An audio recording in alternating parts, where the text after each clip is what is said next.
It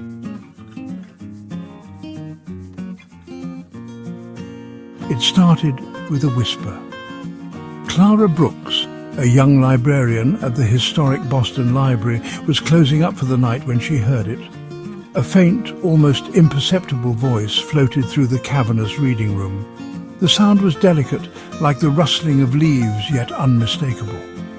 "Clara, who's there?" Silence. She stood still, her heart pounding, and scanned the room.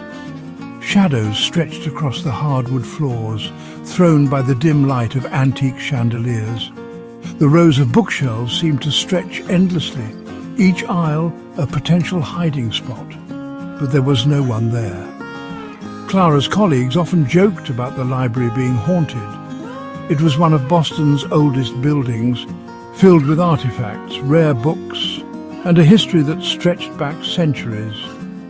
She had laughed it off, but tonight, as the library seemed to breathe around her, she wasn't so sure. Shaking off the eerie feeling, she locked up and headed home. Yet the whisper stayed with her, lingering in the back of her mind.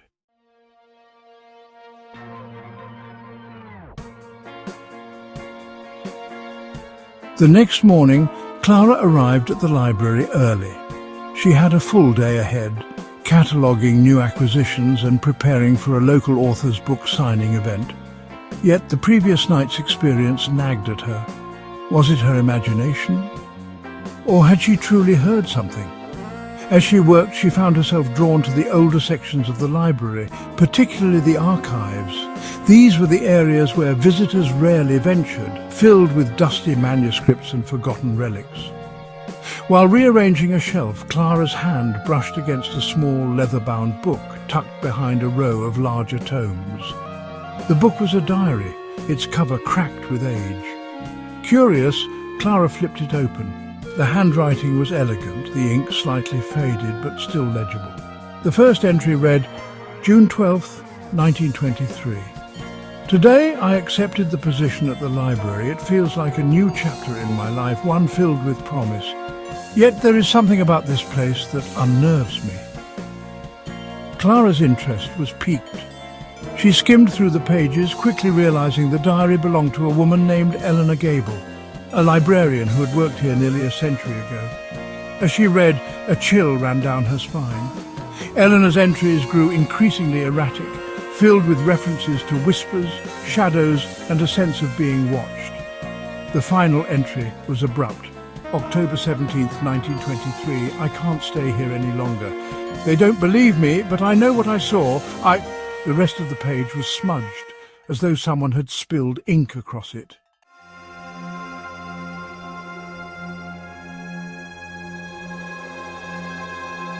That evening, Clara stayed late again. She wasn't afraid, she was determined to uncover the truth.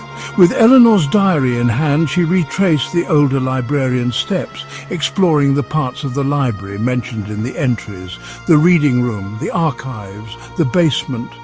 As the clock struck midnight, Clara found herself in the basement, a cold, musty space filled with forgotten furniture and crates. The air was heavy and the single bulb overhead cast flickering shadows. Then she heard it, a whisper. It was clearer this time, a hushed voice that seemed to come from everywhere and nowhere at once. Clara's breath caught in her throat. "Clara, who's there?" No response, but the whisper continued, growing louder, more insistent. Clara felt an icy chill creep up her spine as she followed the sound to a far corner of the basement. There, beneath a pile of old newspapers, she found a small wooden box. It was locked, but the hinges were weak with age. Using a nearby metal ruler, she pried it open. Inside was a bundle of papers and photographs. The photos were black and white, depicting library staff from decades past. Clara recognized Eleanor's face in one of them, her expression serious and her eyes filled with a quiet intensity. Among the papers was a letter. Clara unfolded it carefully and began to read. It was addressed to Eleanor and signed by someone named James Harker. The letter spoke of strange occurrences, warnings to leave the library, and something referred to only as the keeper.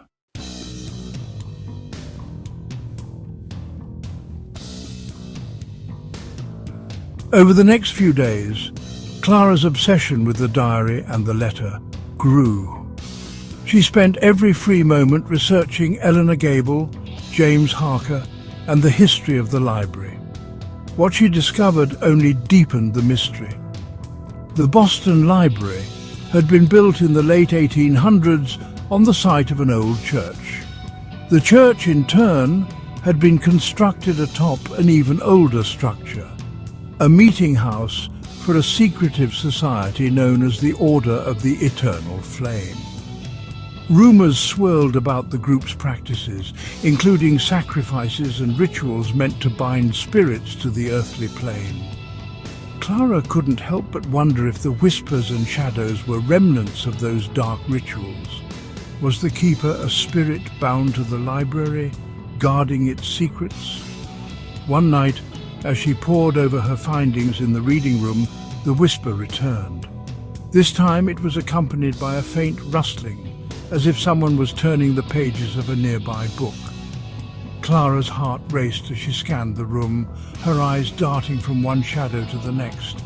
Then she saw it.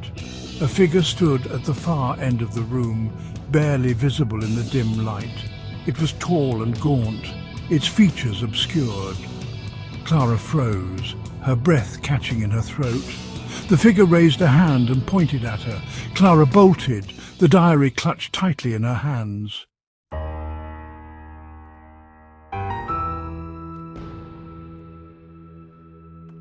Determined to end the haunting, Clara sought help. She reached out to a local historian and paranormal expert, Dr. Samuel Reeves. Together they devised a plan to confront the keeper and uncover the truth. Dr. Reeves' spirits often linger due to unfinished business or a binding force. If we can find what's tethering the keeper to the library, we might be able to release it. On a stormy Friday night, Clara and Dr. Reeves returned to the library. Armed with the diary, the letter, and a collection of purification tools, they descended into the basement. The whispers began almost immediately, filling the air with a cacophony of voices. Dr. Reeves, stay together. As they reached the corner where Clara had found the box, the air grew colder. Shadows danced across the walls, and the whispers coalesced into a single, guttural voice. The figure appeared again, emerging from the darkness. This time, its features were clearer. Its hollow eyes burned with an unnatural light, and its skeletal frame seemed to shimmer with an otherworldly energy. Dr. Reeves, the keeper. Clara stepped forward, holding up the diary and the letter. Clara, why are you here? What do you want? The figure hesitated, its form flickering like a dying flame. Then, in a voice filled with anguish, it said, through the diary and the letter, Clara and Dr. Reeves pieced together the truth. The keeper was James Harker, a member of the Order of the Eternal Flame who had tried to stop their rituals. He had been betrayed and sacrificed, his soul bound to the site as a warning to others.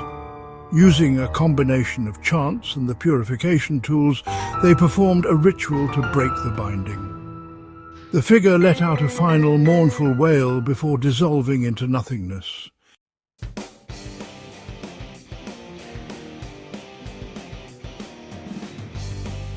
The whispers stopped.